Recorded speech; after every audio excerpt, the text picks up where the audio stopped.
The Otaku Killer, a name whispered in fear. Tsutomu Miyazaki, remember the name. His presence cast a long, dark shadow over Tokyo. Born August 21, 1962, he became a monster. A man whose actions would forever scar the nation. A name whispered in fear. The Otaku Killer. His crimes, unthinkable. His victims, innocent children. The very essence of innocence shattered by his hands. Japan would never be the same. This is his story. A tale of horror that gripped the nation and left an indelible mark on its history. Miyazaki's reign of terror began in the late 1980s, plunging Japan into a nightmare. A time when fear lurked in every corner. From 1988 to 1989, he stalked the streets of Tokyo. His presence was a constant, terrifying threat. He preyed on the innocent, snatching them away. Children who should have been safe became his targets. His motive? A twisted desire for control fueled by darkness. The Otaku Killer, a man driven by a need to dominate and destroy, a monster hiding in plain sight.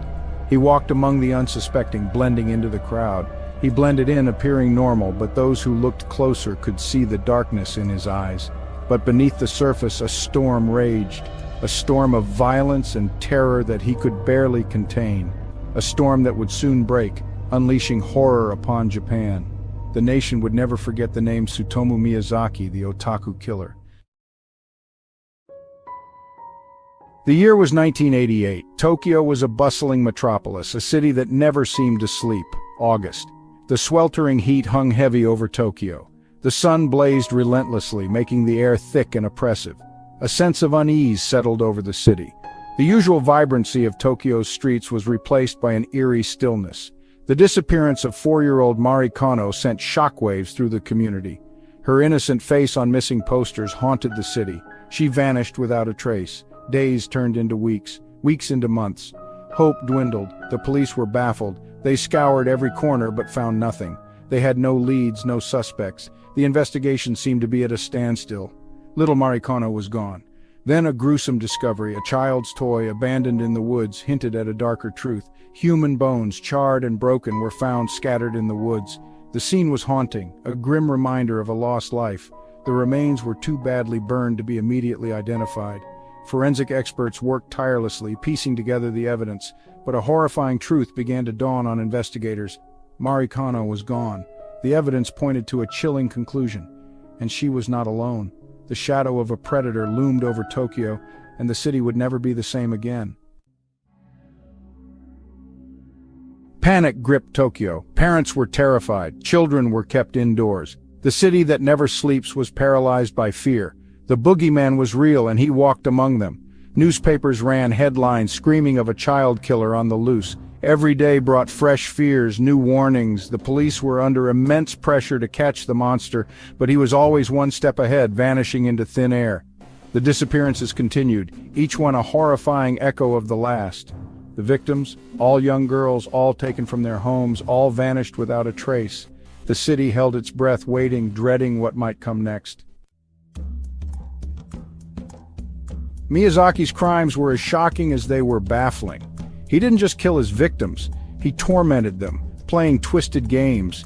He would keep them captive for days, subjecting them to unimaginable horrors. He would videotape their suffering, a macabre record of his depravity. His calling card? Bizarre letters sent to the families of his victims. Letters filled with ramblings, taunts, and justifications for his heinous acts. He signed them the Little Girl Killer, a chilling moniker that sent shivers down the spines of the police and public alike.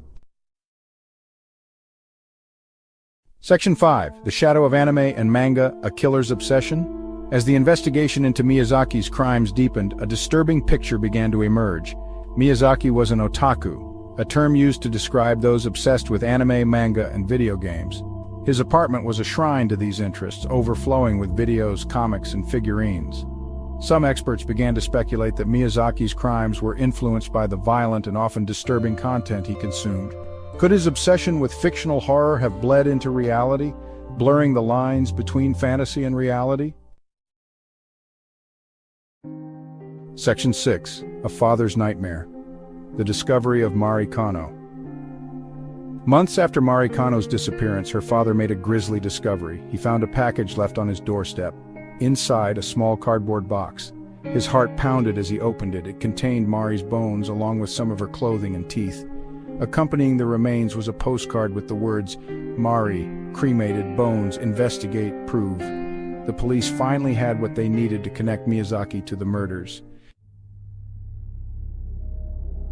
Section 7. The Confession, a Descent into Madness. Miyazaki was apprehended shortly after the discovery of Mari Kano's remains. He was caught in a park, attempting to take lewd photographs of a young girl. His capture was almost anticlimactic, a far cry from the monstrous image he had cultivated. But his confession, that was pure horror. Miyazaki confessed to all 4 murders, providing chilling details that left even the most hardened detectives shaken. He spoke of his crimes with a disturbing detachment, as if recounting a shopping trip. He blamed his actions on his upbringing, his fascination with horror, and even his victims themselves. Section 8. Inside the Mind of a Monster, Miyazaki's Disturbing Fantasies. During his trial, which began in 1990, details of Miyazaki's psychological state emerged. He claimed to hear voices, hallucinations that urged him to kill. He spoke of a Ratman persona that took over during his crimes, absolving him of responsibility. Psychiatrists diagnosed Miyazaki with multiple personality disorder and schizophrenia, but despite his apparent mental illness, the court ultimately found him competent to stand trial. His crimes were deemed too calculated, too deliberate to be the actions of someone entirely detached from reality. Section 9. Justice Delayed, the Long Wait for a Verdict. The trial of Tsutomu Miyazaki dragged on for 7 long years. It became a media sensation, captivating and horrifying the public in equal measure. The prosecution painted him as a cold-blooded monster who deserved the death penalty. The defense argued that he was insane, driven to his crimes by forces beyond his control. They pleaded for leniency, for a sentence of life imprisonment instead of death. The judge and jury faced an agonizing decision. Section 10. The Death Sentence, Miyazaki's Final Chapter. In 1997, the verdict was finally delivered. Tsutomu Miyazaki was found guilty on all charges and sentenced to death by hanging. The judge called his crimes unprecedented and extremely cruel, acts that had trampled on human dignity. Miyazaki showed little emotion as the sentence was read. He remained defiant, maintaining his innocence and blaming his actions on his mental state. He would spend the next 11 years on death row, his appeals exhausted, his fate sealed. Section 11. Legacy of a Monster. The debate rages on. On June 17, 2008, at the age of 45, Tsutomu Miyazaki was executed. His execution marked the end of a long and harrowing journey through the Japanese legal system, a journey that began with his arrest in 1989. His death brought to a close one of the most chilling chapters in Japanese criminal history. Miyazaki, often referred to as the Otaku murderer, was responsible for the brutal killings of 4 young girls, crimes that shocked the nation and left an indelible mark on its collective psyche. But it did not end the debate surrounding his crimes. The public and experts alike continue to grapple with the complexities of his case, questioning what drove him to commit such heinous acts. To this day, Miyazaki's case continues to spark discussion about the influence of media on violence. Many argue that his obsession with horror films and violent manga played a significant role in shaping his twisted psyche. The role of mental illness in criminal behavior. Miyazaki was diagnosed with multiple personality disorder and schizophrenia, raising questions about how mental health issues are addressed within the criminal justice system, and the efficacy of the Japanese legal system in dealing with extreme crimes. Critics argue that the system failed to provide adequate mental health support, and that his execution did little to address the root causes of his behavior.